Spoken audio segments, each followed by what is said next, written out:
the Council Committee of the Whole meeting of July 10th. I'm going to call this meeting to order, and I'll start with our land acknowledgement.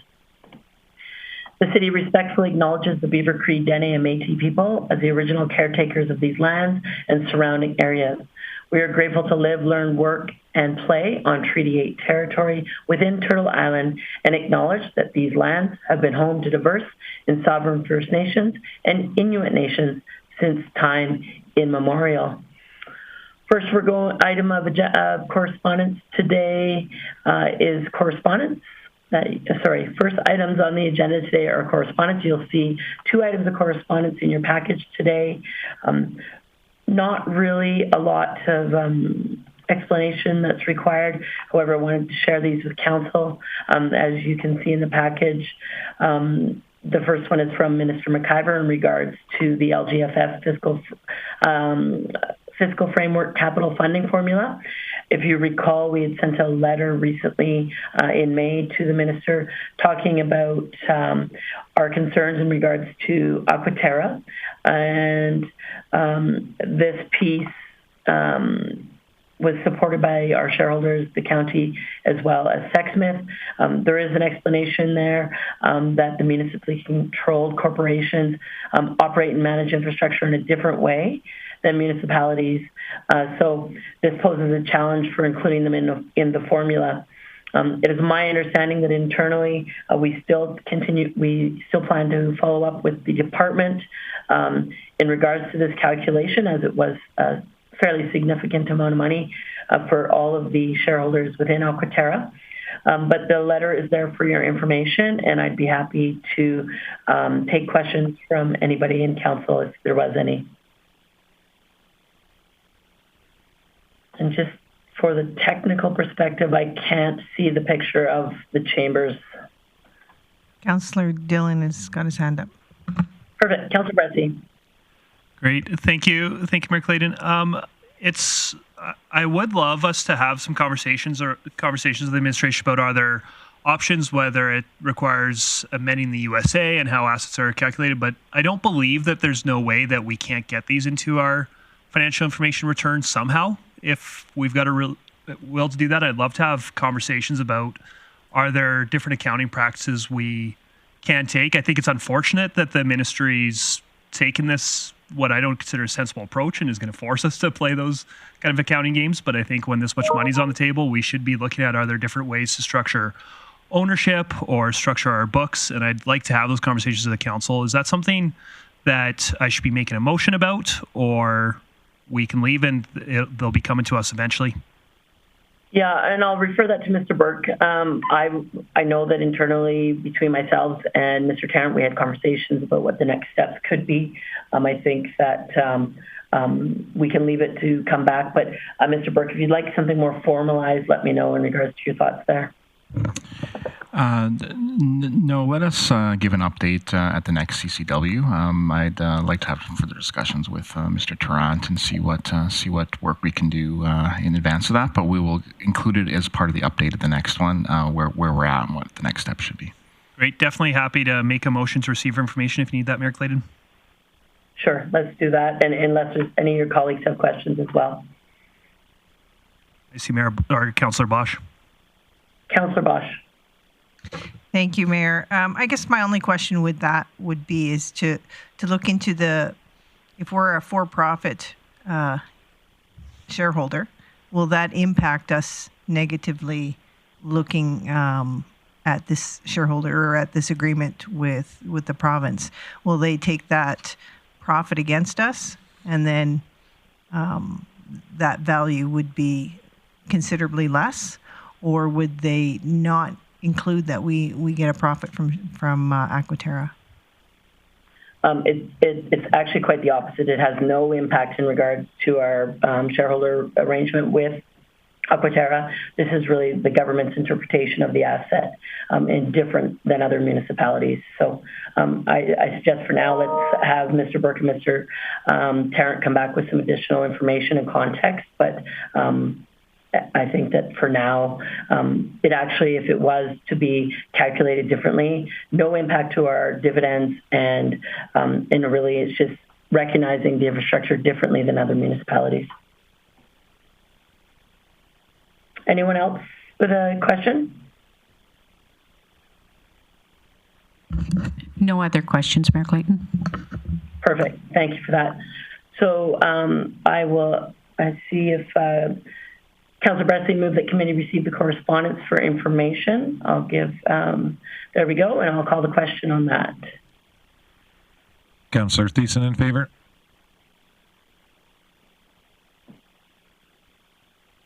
And that carries unanimously.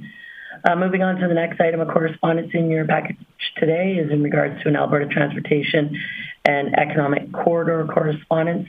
As you see in the package, this is a request from Minister Dreeshen in regards to having a representative from our region on a panel of experts in light of the state of local emergency that was happening in Calgary. The government has taken a approach in regards to having conversations to prevent crises in the future and mitigating that potential risk.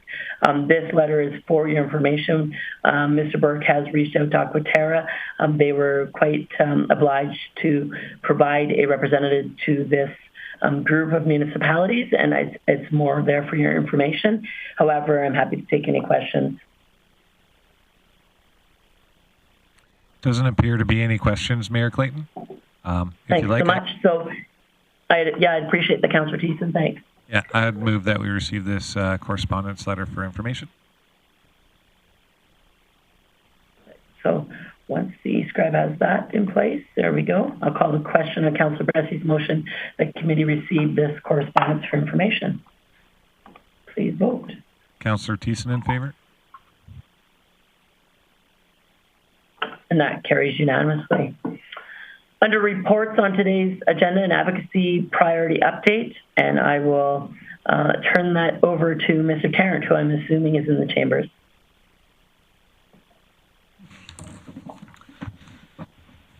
Thank you, and through the mayor, please present the advocacy update today. First off, I will just quickly reference the LGFF letter from the minister. As you've seen in the letter, the minister did offer meeting up with ADMs. We're working on scheduling that, and administratively, as was discussed, we do feel we have some options there that we could present to the ministry, and we'll be working to see how open the ministry is to some of those options, and we'll definitely report back as CEO Bork mentioned at the next meeting. Just going through some of the other advocacy priorities on electricity. As mentioned before, the minister has let us know that he expects to introduce some legislation in the fall that he's said that we should be pleased with. So we're definitely anticipating that. However, we're not going to let up on our advocacy efforts, and we hope to have a gathering during our AB Munis this fall with other municipalities that are within the ATCO service area, and try and get further support and continue to put pressure on the minister on that front. In regards to funding for housing needs, we just were informed the second round of half funding, the Housing Accelerator Fund, will be opened up on Monday. And so once that portal is opened up, we're going to look at some of the guidelines and the requirements for the fund. We understand that there may have been some criteria changes, so we'll be looking at that, and we'll be updating council after the council break with where that fund is at and the particular requirements are on that if we want to participate. There is also a housing infrastructure fund that has yet to be, they announced it in the budget, but details haven't been announced yet. We anticipate probably sometime this summer that fund will be released, and so we'll be keeping an eye out for that one. In regards to automatic traffic enforcement the city was invited to participate in engagement with the Ministry of Transportation and Economic Corridors. Myself, Councillor Blackmore, and Superintendent John Respite attended that meeting in White Court several weeks ago. The province let us know about several of the options they are pursuing in terms of automatic traffic enforcement changes. We have put together a letter in working with looking at where other municipalities are at and speaking to other ministries, putting together and based on some feedback from council, that letter is going to be submitted this week, indicating the city's position on the automatic traffic enforcement. In regards to the immigration, the biometric scanning, we've been working with the Chamber of Commerce, who's taken a real keen interest in this one, and it's been a big advocacy item. They've actually had a policy passed through their provincial association calling for these immigration scanning centers to be more evenly distributed. And also working with the county on this one. So we have put together a package of several letters from the Chamber and County City, and as well as really expressing the economic value of having these biometric scanning centers available in the city. We're now currently working with MP Workington's office to strategize on the best way to advance this with the federal government and continue to push that. And with the hope that potentially this fall that we'd be able to arrange a meeting with the minister or one of two ministers that are responsible for the file. And so that one continues.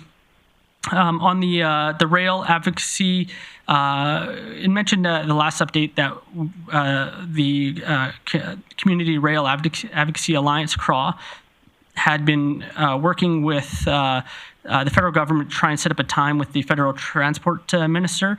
They were able to set up a meeting with the parliamentary secretary, although they didn't feel it was members didn't feel that it was worth going to Ottawa for just the parliamentary secretary, and so we have now we're trying to arrange a meeting with the transport minister this fall and get in front of him. So that work is ongoing. In terms of one of the items that was brought up last time was around advocacy around building codes. And so the request was to connect with our local build chapter, which was done. They currently don't have any formal positions on the building code. They've attended a number of sessions where the building codes have been explained. And so I've expressed to them if there is any particular positions they want to take on it in terms of changing the code or any updates to it, to please let us know and keep us informed of that. With that ends the advocacy update. I do have one more part. I want to speak about some of the grants, but maybe I'll pause there to see if there's any questions. Perfect. Can I turn this over to Deputy Mayor Bosch to manage the questions that may be in the room? And then once there is none, I have a couple as well. Thank you, Mayor Clayton. Councillor Thiessen has a question. Thank you very much, Deputy Mayor Bosch. Thanks for the update on advocacy priorities, Mr. Tarrant. Just a question in regards to the Accelerating Housing Fund. I know we were unsuccessful in our last attempt at it. Did the government intimate to us reasons why or what we could do to improve the application? Or do you think that we're set up better now after secondary suites to fit the criteria and hopefully win an award? Through the mayor, we did have a debrief with administrative officials from the program after we were denied. They were unable to give us specifics. Ultimately, they said there was way more funding applied for than was available, and that they weren't able to give any particular comments on our application other than a general comment that they give to everybody that the minister was funding the applications that were the most ambitious and moved the needle most in terms of changing processes to allow for housing. And so our understanding is that they are coming out with some, the last one was more open-ended. I think they've learned through the first process, and through the second round, they're going to be a little bit more prescriptive in exactly what municipalities will have to do in order to receive the funding. So we'll definitely keep an eye out for those particulars. Awesome. Thank you. Thank you. Mayor Clayton, you had questions? Yes, thanks, Deputy Mayor Bosch. A couple just more comments. In regards to biometric scanning, I sit on the Alberta Municipalities Economic Development Committee, and last week we had Minister Yassine present in regards to a couple initiatives within his department. And I just wanted to make sure that in the correspondence that we're sending to the federal government that Minister Yassine be CC'd as I got him up to speed in regards to our needs within our municipality. And so just a comment there. The other one is in regards to red tape and building codes. Recently ran into the CEO of Build Alberta, mentioned our sort of interest in supporting industry in regards to any of those initiatives, and they would be somebody that could be a good resource for you, Mr. Tarrant, to reach out, because they have identified lists of red tape and building codes that are concerns for industry as a whole. So just two comments. Thanks. Is there anyone else? That is it. Go ahead, Mayor. All right. Thanks so much. Moving on to roads and sidewalks. I'm thinking that I'm turning this over to Chief Glavin, but if it's someone else, please go ahead. Sorry. If I may, Madam Mayor, I was just going to do a second part of the advocacy update just in regards to grants. Oh, my apologies. Thank you. Through the Mayor, so something new we're going to start with the advocacy updates here is to provide, looking at the recent history, any grants the city has applied for, just so council is aware of what is in the queue, and if there is any particular advocacy, or if you happen to be at any meetings where there is a minister present or department official that you could advocate on behalf of what some of the grant programs that are in. So with that, the intent is not to give a detailed analysis, but just to give a very high level which grants are currently in the queue. And so I have four that, and we'll just touch on more of the more significant ones that we've applied for. So currently, right now, we've recently applied for the federal government's Rural Transit Solutions Fund, and this would fund a number of different buses and software and infrastructure for our bus system. And so we have a $3.9 million ask in there. It is a matching component, so we have to match 20%, and the federal government matches the other 80%. We've definitely been successful in this fund in the past, and so we anticipate there will be funding out of that one. The next one is through the federal government, Employment and Social Development Canada. It's the New Horizons for Seniors program. And this one, we're looking for to enhance social inclusion and support services for vulnerable seniors.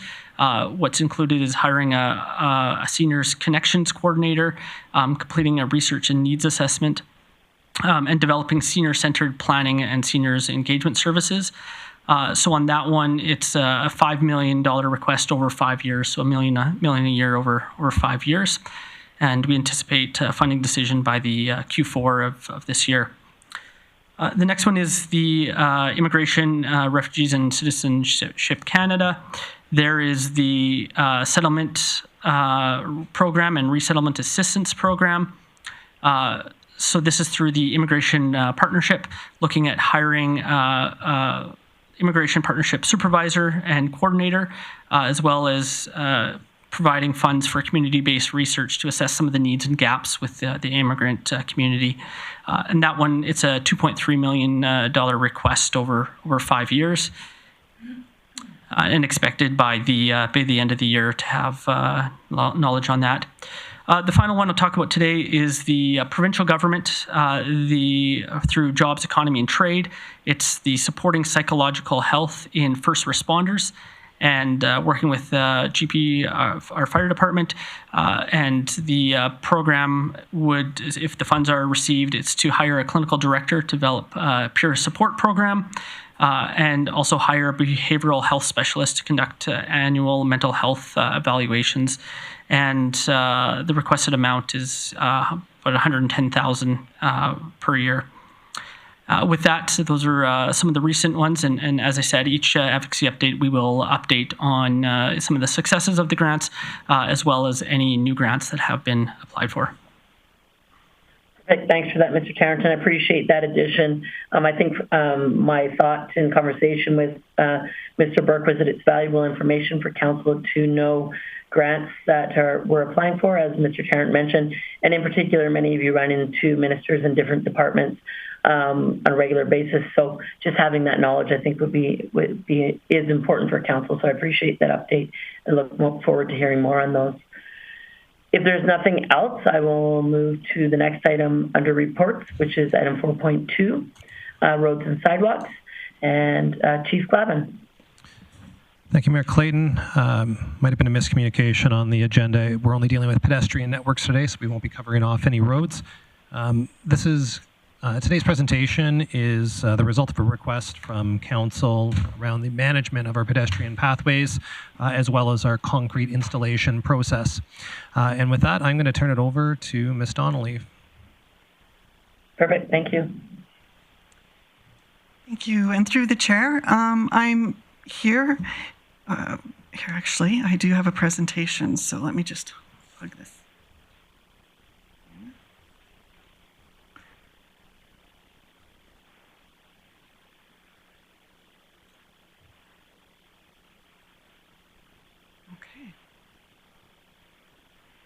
So I'm here to present information on the pedestrian network, how it's managed, with a focus on how we construct it. And as a result, I have with me today Curtis Boutelier, and he's the Chief Operating Officer with Proform Concrete Services. He's here to answer any questions about the concrete construction part of it, because that is what he knows really well. He's been involved for many years in concrete projects in Grande Prairie and across the province. And he's director with the Concrete Alberta, which represents concrete producers. So I'm just going to maybe let him introduce him a little bit, if that's okay with the chair, and then I will go through the slides. Yeah, excellent. Thank you. Thank you. My name, again, is Curtis Boutelier. I have been working in the curb and gutter and sidewalk industry since I was 14 years old, which, if you can tell by the gray hair, was about 1976. I am Chief Operations Officer of Proform Concrete. I spent 10 years on the board of the Alberta Road Builder Heavy Construction Association, and about maybe a little longer than that with Concrete Alberta, and I also chair the Transportation Committee for Concrete Alberta. Excellent. Well, welcome and thank you for being here today. Yes. Okay, so I will just start these slides that I've got. It is fairly long, but it's mostly pictures, and I would ask that you hold questions until the end. I've got numbers on the slides just to, if we need to go back and look at something. Great, thank you. So the city's pedestrian network is comprised of sidewalks, pathways, and gravel natural trails. We do any new construction that we do is based on current city documents such as council strategic priorities, master plans, and standards. Maintenance and preservation programs are typically handled by the Transportation Department as an operating program. And this photo just shows some city crews doing panel replacements. There's two photos in there. Let's see if I can. And this one here shows some patches on an asphalt pathway that were also done by city crews. Full rehabilitation or reconstruction projects are typically handled through a capital program managed by the engineering department. Site selection for these projects starts with condition assessment data. So this page here shows the network with some conditions on the right side. The cities, we do our data collection through inspections. We do 1/3 of the city on a 5-year rotation. So they're rated based on segments as being good through failed. And so this table here, which is a standard from ASTM, I'll talk about standards a bit later, and that's utilized to determine defects along the segment, and that gives us our condition rating. This is just showing each one of these little dots that you see on here. Each one of those is a defect that's been identified as low, medium, or high severity through the inspection, and that is given a value that's deducted from that 100. So on the previous slide, the good had 100, and then it reduced. So these defects are used to reduces the rating on that down to showing the different colors. So these photos here show low, this slide shows low defect, a medium defect, and a high severity defect when it comes to scaling. And I just wanted to, just so you could understand that not all defects are equal, so the reductions are based on the severity. In this only shows a high severity for linear cracking in this one slide, and then a fault defect in this one. So these are the things that are being captured during the inspection. This shows high severity corner break and high severity for a shattering. This is a picture of high severity for a large patch that's been placed on a sidewalk, concrete sidewalk, and this is a small patch that has also been identified as high severity. So when it comes to asphalt pathways, they're also assessed in the same way with the identification of a defect and then noted as low, medium, or high severity. Defects that are identified on asphalt are kind of listed here: patching, raveling, ponding, a lot of cracking that gets looked for, and then that data is all captured. And then kind of going back to this slide, hopefully you can see it. This defect up in this corner specifically here, that was identified as a linear crack when it was inspected back in 2021, and it was identified as a low severity. This one, specifically on this section, a segment of sidewalk, was identified as a corner break and of high severity. So I just wanted to note that both of these are still considered as satisfactory condition and wouldn't be triggered to be looked at for a capital project. Having said that, this one here, this localized defect, would be identified as something for a maintenance program. Looking at along 102nd Street, this is the asphalt pathway that was replaced this spring. And you can see there's a large number of dots or a large number of defects. And I did pick on 2 of them. Both were high severity. This is high severity rutting, and this was high severity patching.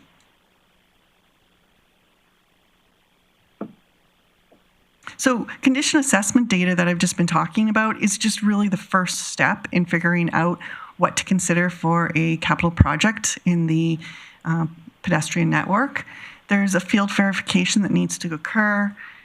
There's a review with city departments that are maintaining that infrastructure, transportation, transit. When it comes to trying to do snow removal on a pathway with high severity rutting, it's very challenging for them to be doing those types of activities. So they'd be aware and note what's important from their perspective. And also, we need to understand other contributing factors that aren't captured. So a lot of times drainage is not captured in the condition assessment. and also the width. You might have a sidewalk that's in great condition, but it's only 1 meter wide and doesn't meet the needs of the neighborhood. We also look at and consider pedestrian exposures. What's the volume of pedestrians utilizing that pathway or sidewalk? What is the type of pedestrians? Are there seniors? Are they kids? And what's their destination? Are they going to school? Are they going to work? Are they catching the bus? Or is this just a recreation pedestrian network? And we also take a close look at alternatives.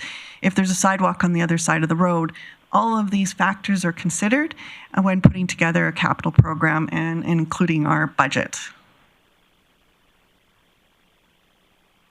So rehabilitation and reconstruction programs, just kind of giving you a high level of cost. Concrete sidewalks can range from $500 to $900 per linear meter. Asphalt pathways can range from $400 to $600 per linear meter. And this ranges here because it's including all of the engineering that goes into it, the design, the surveying, the testing as the work's being done. It also includes construction costs, mobilization, traffic accommodation, removals, utility relocates, and restoration. So when we're doing a concrete sidewalk that's monolithic with a road, the restoration of the road is going to be costly. And also we find when we're doing concrete sidewalks, a lot of times we have utility relocates that we have to deal with. So that's why the big range in cost. And I don't have it on the slide, but we did do a little bit of looking.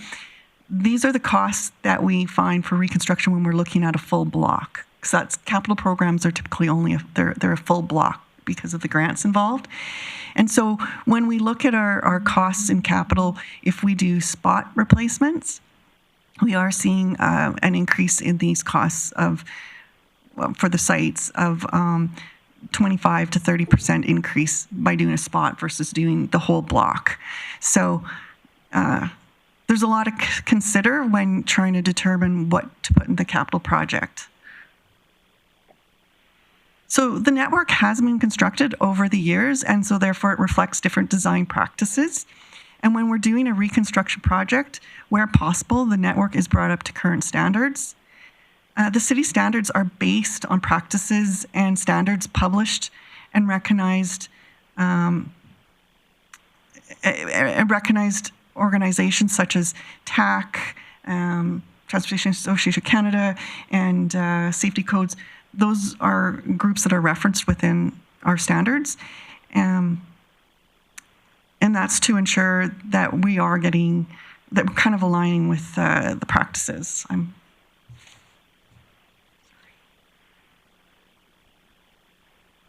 Sorry, I just got lost in my notes a little bit here.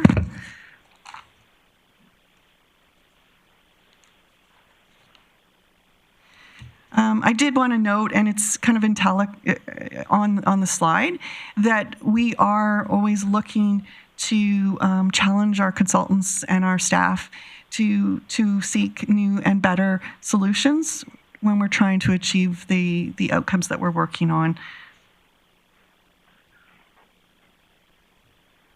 Okay. Construction specifications. So construction specifications have also changed over the years. The city's construction manual lays out typical construction specifications, and each contract may include special provisions that are specific to the project and to that site. The construction specifications are based on industry practice and standards published by recognized organizations. As mentioned, for these ones, just a couple examples: American Society for Testing and Materials. You'll see a lot in our manual, as well as the Canadian Standard Association. And I just wanted to note that these organizations that are referenced have a system for review and to ensure quality, safety, and compliance. They're organizations that have technical committees with representation from industry, such as Concrete Alberta, all the way through government. And they have access to the most current data to develop evidence-based and consensus-based standards. The approach we're taking in referencing these different standards is consistent and aligns with other Alberta municipalities. We are due for an update, and that is something that a separate report is coming forward to council on for consideration with budget deliberations. So this slide here, I'm not looking for you to read it all. There's a lot on there. This specifically is exterior improvements. It's a section 32, 16, 15 on concrete work from the manual, the construction manual. It's the specification that we've got. And I just wanted to show you how that section covers everything from definitions through framing to joints to field quality control. And the section also references other sections. These specifications are really for contractors so that they know what we expect and they know how we're going to measure it and confirm quality. So just diving in a little bit more in the concrete section, there is one section specific to curing, and we do specify that a curing compound gets used. We do have testing around that, and the purpose for curing concrete is to maintain adequate moisture, temperature, and time that's required for the concrete to achieve its desired properties, such as strength and durability. So our specifications are aligned with the Canadian Standards Association. And just to show you, this photo shows curing compound being applied to a curb. This is what you would see on our concrete sidewalks as well. And I do have some more photos showing before and after, but this is kind of one showing in action how that process works. If the specifications do get into if temperatures are too high or temperatures are too low, there's some additional steps that are required in that situation. I was driving today past 116th Avenue, and they've got concrete out in this heat, and that concrete is covered with, it looks like a burlap or some sort of cloth, and it would have the curing compound on it, and then they would have put the cloth on because of the high temperatures we're experiencing. So just delving into some before and after photos. I'm winding up now, so you guys, if you have questions. This is the asphalt pathway that was replaced along 102nd Street this spring beside the North Ridge. It was completed with the pedestrian links program. It was the one I was showing you in the earlier side, with the top section being identified as in serious condition. We also did the southern portion of the path by the residential houses. It was identified as very poor, but once we've mobilized and we have equipment and a contractor there, it's, as far as getting pricing and strategically dealing with improvements, we did both pieces. So this here is a sidewalk replacement and upgrade that was completed with the pedestrian links program again this year. It's along 101st Street by Avondale neighborhood.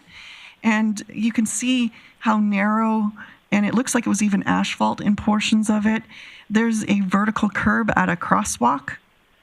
And so you can see how poor of condition it's in. And so this is the after photos where you can see we've got pedestrian crosswalk installed at the right locations, and it's now accessible. It's also wider than it was before. This sidewalk, you can see this is a spot replacement that we did. We did this when it's along 105th Avenue in the Crystal Heights neighborhood, and we did it as part of the road rehab program.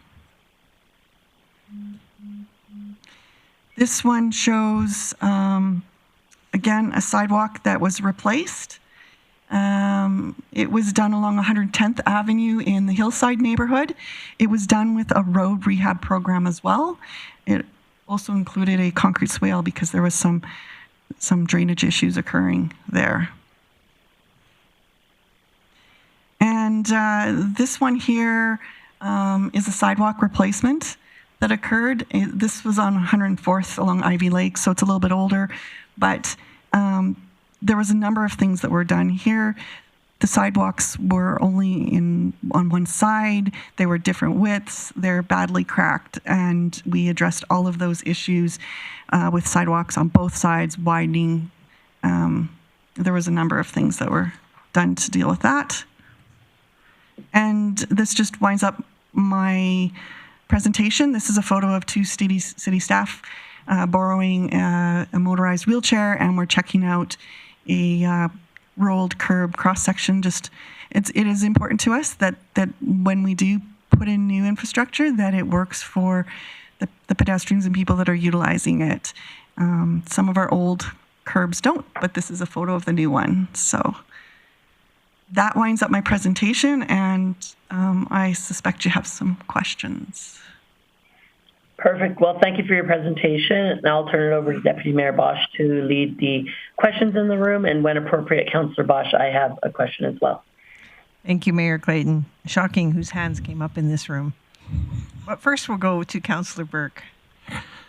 Thank you, Deputy Mayor Bosch. So I've got two quick questions before we go to Councillor O'Connor. Do we use red bricks anymore, Ms. Donnelly? I know around on 102nd Ave between, say, 98th Street and 101st, we've got a bunch of red bricks. They've deteriorated. I know we've replaced some. Is that something that we currently do anymore on new builds, or how do we deal with that when we're working on fixing those sidewalks? Go ahead. Through the chair. So no, the red paving stones are not part of our current specifications or standards. I just want to note, neither are the bricks that are downtown part of our specifications, because they're site-specific special projects, so we would do special provisions for it. On a go-forward, I don't anticipate us using those red bricks. We would remove them. We would either look at the same ones downtown. We want to always pick materials that work for our maintenance staff, and so we need to be able to maintain them. So materials that we can have a surplus of, that we can then utilize when needed. So along 102nd Street, when we did that was a surface treatment. It wasn't a full rehab of that road. And when we're doing surface treatments, we typically do as minimum concrete as possible, and we put back, the paving stones that were pulled out while we did the spot concrete were put back. It would have been nice to completely redo that, but it was such a short section. We were just doing surface, so we didn't in that case. Okay, and I do have one more, if that's okay. Go ahead. Question for Curtis. Are you guys working on solutions to reduce damage on curbing from snow removal equipment? Or how do we improve what we're doing in that area?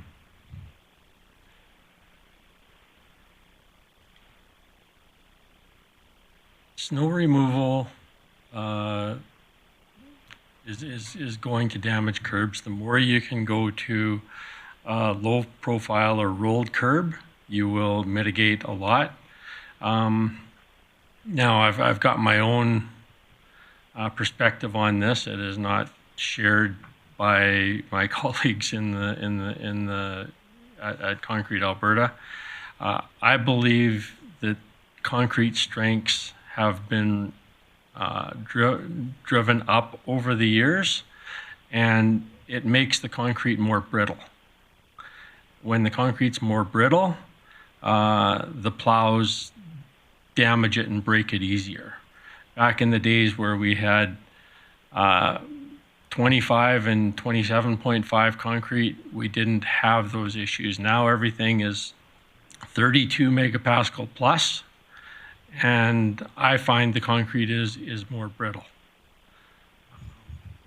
As far as finishing, it's a matter of making sure your tie-ins are clean and making things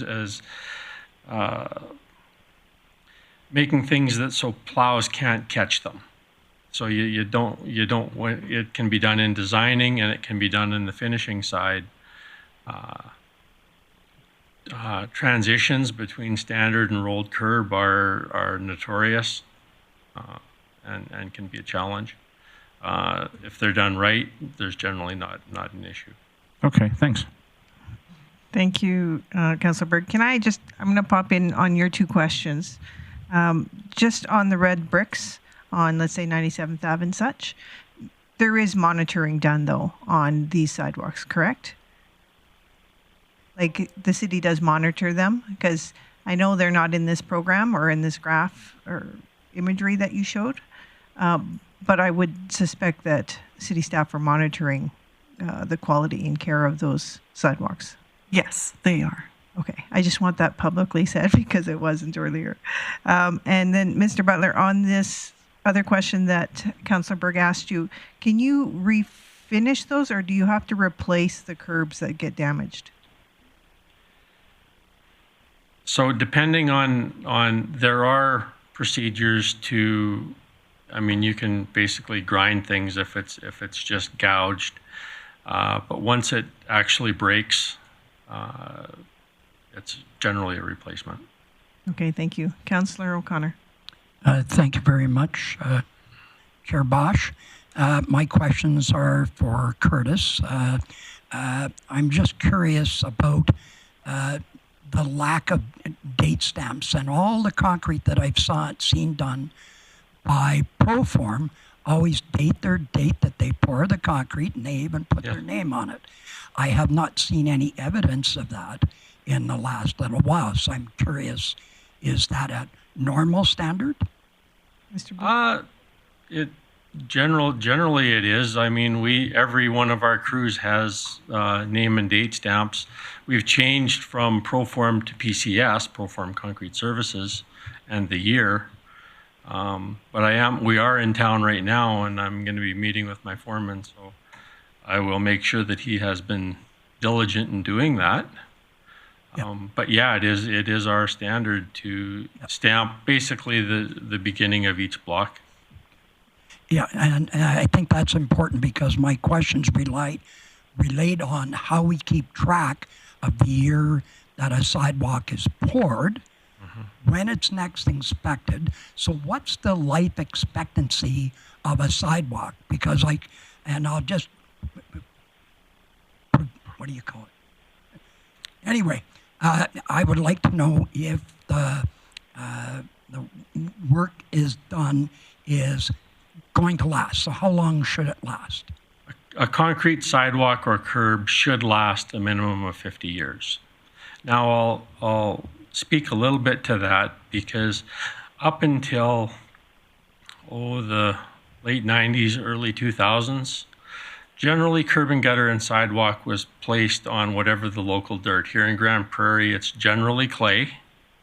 And with clays, the farther north you go in the province, it's a geotechnical thing, but they get weaker and they are more expansive. So up here in Grande Prairie, you have very expansive clays. Blue clay. Yeah. So in the late 90s, early 2000s, municipalities started putting crushed gravel on top of that base. And what that does is provides a drainage layer so that when we have freeze and thaw happening over the winter, there's a place for that moisture to go and disappear, because if it doesn't, you're going to have wide swings. And I'll talk a little bit about the city of Grande Prairie is one of the communities that does full blocks generally of road construction. It's a very good practice because what happens is in a lot of municipalities, the pieces are removed in small pieces and that concrete's good, so we'll leave it. But that's on clay. And then you're going to over excavate and you're going to put gravel, the drainage layer underneath there. And now all of a sudden you've got two different sections that are moving differently with frost. And that, in my view, will shorten the life expectancy of a curb and gutter or sidewalk. Yeah. Thank you. And I will get back to you. We'll let Mayor Clayton in. Thanks, Deputy Mayor Bosch. I think my question's been answered in regards to, I wanted to talk about snow removal. Maybe at a high level, could Christine or the presenter make comment in regards to the life expectancy of asphalt sidewalks compared to concrete? Obviously, asphalt appears to be slightly less expensive, but I'm curious on the timing for each of them. The life expectancy, you said 50 years for sidewalks and curbs. Was that for either product or primarily for concrete? That's for concrete. concrete, yeah. And what would the life expectancy be for asphalt? 10 maybe. Through the chair, it can be up to 20 years. It is definitely much shorter than concrete. However, the asphalt pathways are the wider. There are multi-use trails versus the concrete are narrower and generally the frequently monolithic with the curb in many of our neighborhoods. And if I could, Chair Bosch, I had one more question. Okay. Ms. Donnelly, you talked about the activity components and different variables on those. Is there a scientific sort of approach on like what value do you give each activity to bear on your decision? So, you talked about, activity and connectivity, et cetera. Like, and what sort of, if we have a sidewalk that isn't utilized because it's in a commercial area, although it's narrower based on old standards and we widen it to meet today's standards and for mobility needs, et cetera. But what bearing is there given on the decision if that sidewalk's actually never utilized? So how much of that is put into consideration? Ms. Donnelly? Just through the chair, that's a good question. I don't think we have... We had a criteria we were using with a point system. However, it wasn't necessarily resulting in hitting the right ones. So we don't have a good system at this time, but it is more becomes part of us communicating with other departments that are doing maintenance and listening and chatting with residents that come in and give us information. A lot of that will get captured in our master plans and different directions that we get. Does Thank that you. answer your question, Mayor? Yeah. Okay. Yeah, you bet. Councillor Bressie. Great, thank you. I'm wondering if you could tell me a little bit about our warranty program on these in terms of sidewalk goes in and it gets cracked in the next year or two. Is that our responsibility? Is that the contractor responsibility? Just how do warranties work on these? So within our specifications, we do indicate the testing that's required to get those densities and those things, and the amount and types of cracks that are permitted before it has to be fully removed and replaced. And so it's all documented within those specifications. I don't know that off the top of my head, but it's all in there, whether something is minor severity or high. But within the contract, it says what those requirements. So the warranties through our contracts. And what kind of work are we doing as the owners of these projects when sidewalks being replaced to make sure that our specifications below the ground that you're not going to see with your eye, for example, to make sure that that curing is actually going on within the 30 minutes that we require? What are we doing to make sure that all that's actually happening? Through the chair. So again, that's what the specifications, that construction and the specifications that we put into our contracts, it requires them to do reporting. And we also have generally an engineering consultant that is also out there on site and doing inspections. And there's the testing. So we do rely a fair bit on that testing to show that the required outcomes have been achieved. We do have staff that try and keep an eye on things. However, there's also a consultant and there is the testing. Okay, thank you. Thank you, Councillor O'Connor. Okay, thank you, Mary, Chair Bosch. My question again is for Curtis. On the curing compounds, we noticed in the pictures, I think it was page 18, Yes. showed looked like a white compound. There are different colors, are there not? Yes. I think there is a clear, but it almost turns the concrete green, does it not? Yes. So, and it's an interesting question because I brought 4 different specifications with me. City of Grande Prairie, City of Red Deer, City of Edmonton, City of Calgary. City of Edmonton is the only one that specifies specifically type 2. So ASTM C309 is the specification that governs curing compound. Type 2 is a white pigmented curing compound. And that has an additional value to it. The white, once it goes on to because concrete is gray, and the clears, like you said, may alter the color just a little bit, so you can see that it's on there. A lot of the concrete companies don't like the white because it looks like the concrete's hard and people walk on it. Okay. But the white reduces the temperature of the concrete in addition to sealing the concrete and keeping the moisture in. So there's a value to the white. And that is all we use as a company, Proform, unless they run out on occasion, they've run out and we've had to go to there. So thank you. My concern is that the concrete, the longer it can retain that moisture, the stronger it will get. Is that correct?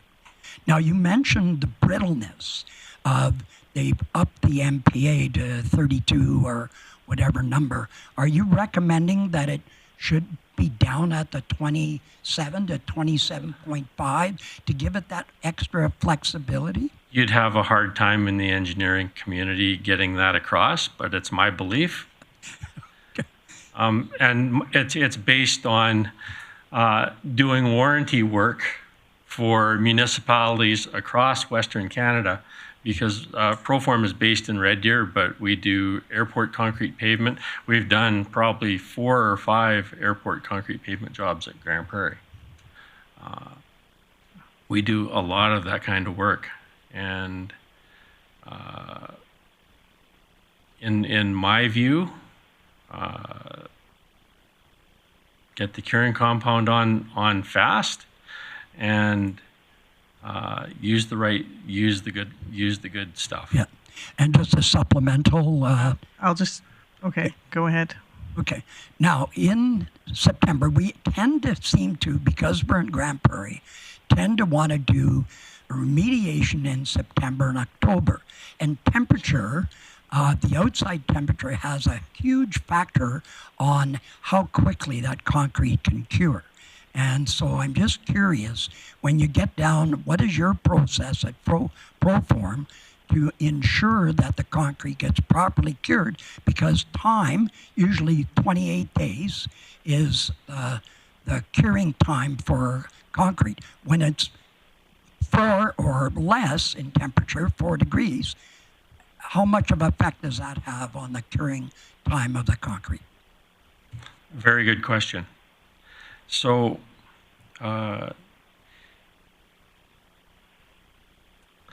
curing of concrete, I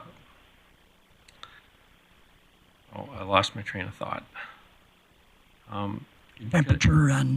Temperature when you're pouring the concrete. Yes. Should you be heating it over a certain area, not just covering it, not just using a curing compound? So in the fall, when things get cold, you have to get concrete to a hardened state, and then it can freeze. Once it freezes, in the spring, or if in a couple weeks it warms up again, it will continue to get to strength, and it will eventually get to that final specified strength. That will be exactly the same as those cylinders that were cast and cured in a moisture steam curing room. That being said, the surface of the concrete is the weakest part, and you don't really want to go over the winter with low strength concrete. So I am not a person who is in favor of pouring past the end of October. But generally, if you're not gonna, if you don't have a lot of salt on the product, your concrete is gonna be okay. Okay. Because it will gain that strength once it warms up. You just have to get it to that hardened state, and that generally can happen in 24 to 72 hours. Okay, thank you. Okay, thank you. As you can see, this is Councillor O'Connor's wheelhouse. We could be here all day with you. Councillor Thiessen. Thank you, Deputy Worship. Thanks for the report. I really appreciate it. I'm scribbling lots of notes, drawing pictures of Councillor O'Connor, flattering pictures. My question for you, though, is just in regards to asphalt and concrete. I know 10 years ago, we kind of made not a super significant shift, but we started doing more asphalt pathways to make connections for a community mobility plan. Just correct me if I'm wrong, please, but I think our trails and pathway budget is about $3 to $5 million annually, probably in that 3.5. But of that, what do we spend more on per year? Is it asphalt or concrete? And do we have, are we looking at ways to maybe make these connections faster and to, I don't know. Sorry, that's the second question. I'm good. Ms. Donnelly. I believe the budget is more like $2 million, and that would, most of the funds we've been putting into rehab and reconstruction. We've been doing, we have been doing little far as new unless it's adjacent to where we're at, like with it's a road rehab and it's adjacent to it, so we've been trying to be fairly strategic. Most of our connections that were identified in the last master plan have been built.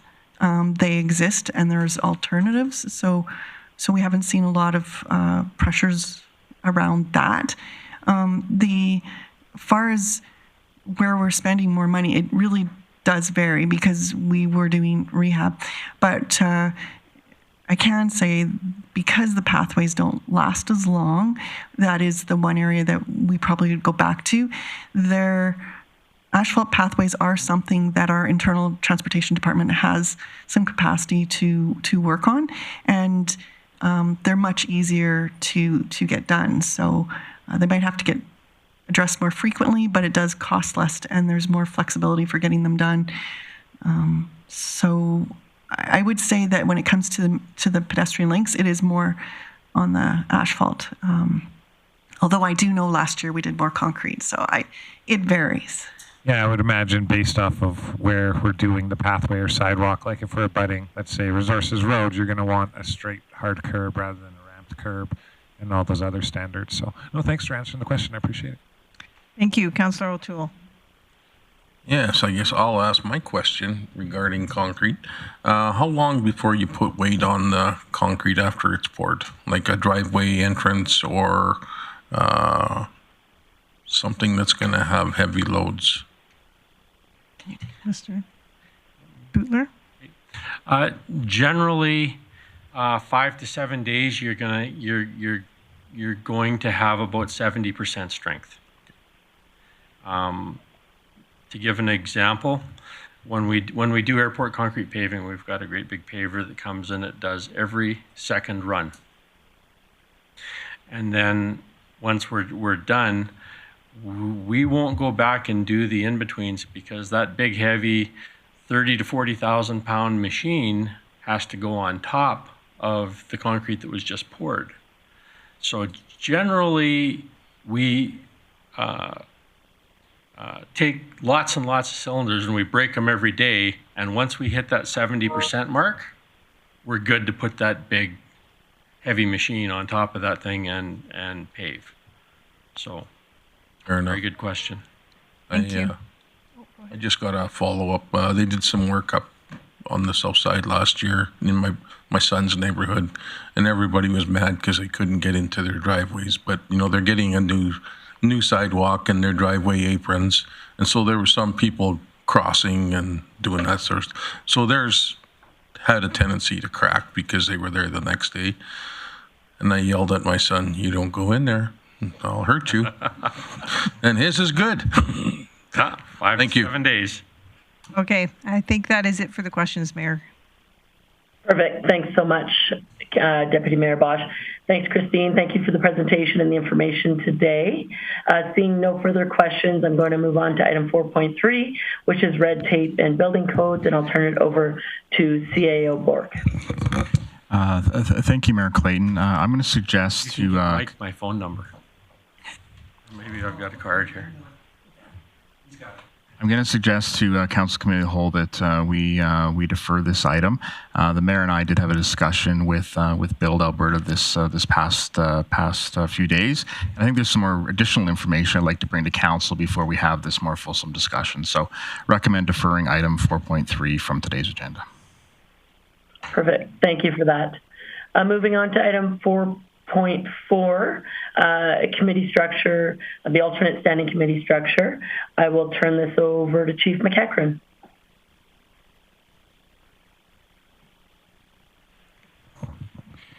Thank you, through the chair.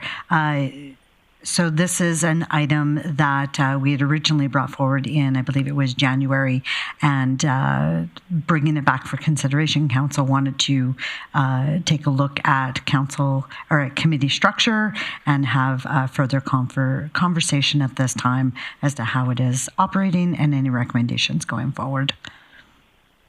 Perfect. Thank you for that. So, as mentioned, and I'm not sure if Ms. Hansen is in the chambers, but this was presented previously. There was an opportunity for council to have some input. Council, I know, had conversation around our expectations of each other in regards to attendance expectations, operational expectations within committees, and so just bringing it back as asked by council for another opportunity in case council had any additional considerations. I know some of you have changed your personal habits, let's call them, in regards to standing committees and your own expectations, but now just as requested, bringing it back for another conversation in case there was observations or changes that council was interested in. And I'll turn it over to Deputy Mayor Bosch to manage the conversation. Thanks.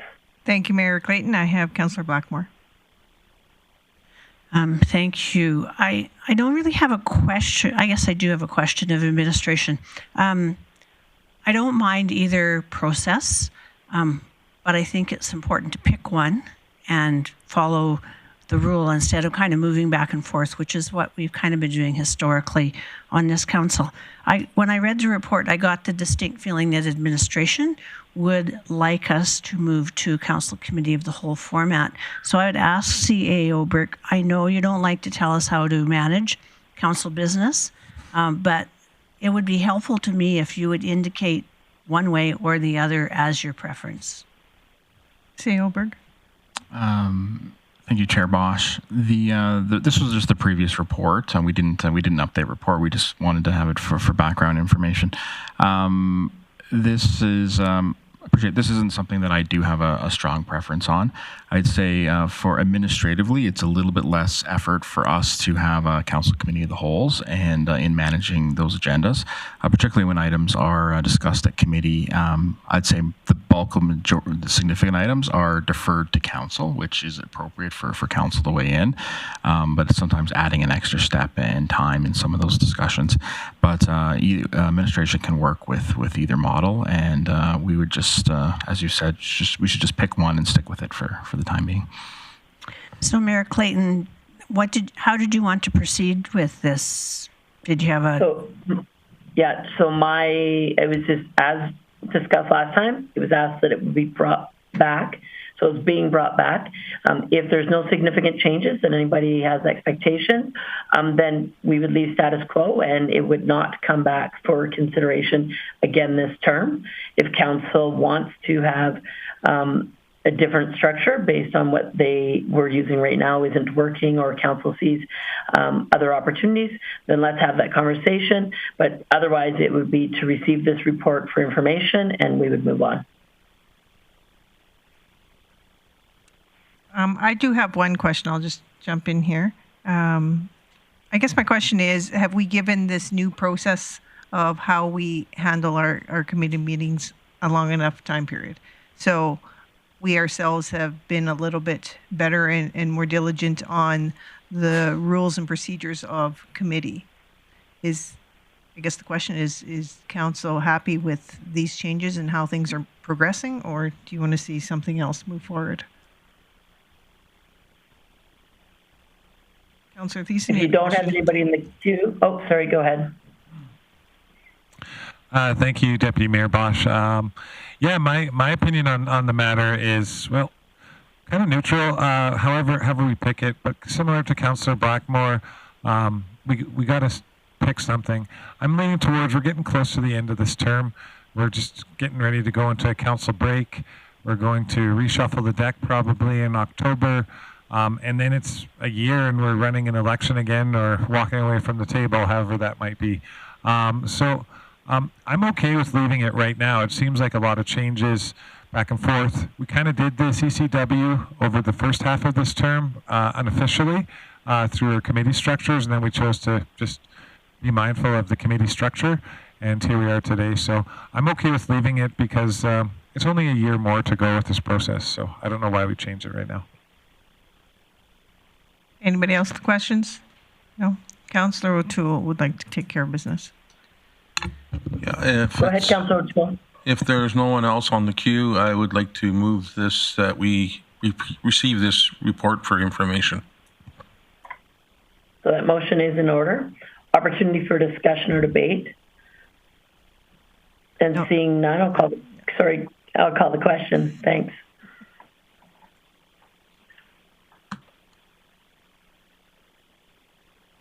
Pressy in favor. Thiessen in favor. O'Connor in favor.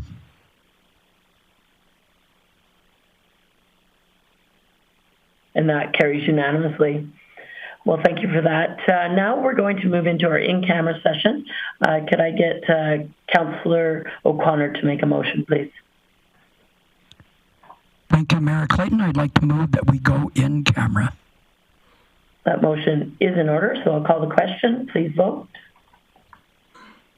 Councillor Thiessen in favor. Pressy in favor.